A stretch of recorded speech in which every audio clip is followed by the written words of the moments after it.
السلام علیکم۔ ہمارے راستوں پہ کوئی کیسے حد لگائے گا کہ ہم تو مثل دریا ہیں کہ دریا راستہ اپنا ہمیشہ خود بناتا ہے، چٹانیں لاکھ باری ہوں وہ ان کو چیر جاتا ہے، وہ ان کو کاٹ جاتا ہے، حبابہ سا گزر جاتا ہے، یہ رکنا نہیں آتا، اسے رکنا نہیں آتا، ہمیں رکنا نہیں آتا۔ کنڑ ہو یا کہ غزنی ہو، وہ پغمہ ہو کہ زابل ہو، جلال آباد و کابل ہو، یہ سنگے میل ہیں سارے۔ ہمارے راستے ہر شہر سے ہو کر گزرتے ہیں، جہاں پر ذی نفس کوئی بھی رہتا ہو۔ ہماری راہ گزر ہوگی مگر منزل نہیں ہوگی۔ یہ جذبہ عشق و مستی کا ہمیں سونے نہیں دیتا، ہمارے سر میں سودا ہے شہادت کا، جہاد فی سبیل اللہ ہمارا مقصد ہستی۔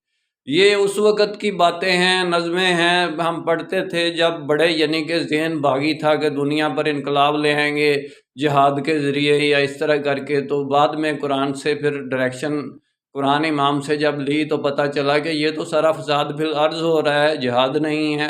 میرا کام اسلامک ورلڈ کی امن اور یونائٹی کا ہے، انشاءاللہ ڈیٹیل میں بات پھر ہوگی۔ نسبت وحدت خدمت خیر کے ساتھ، اللہ حافظ۔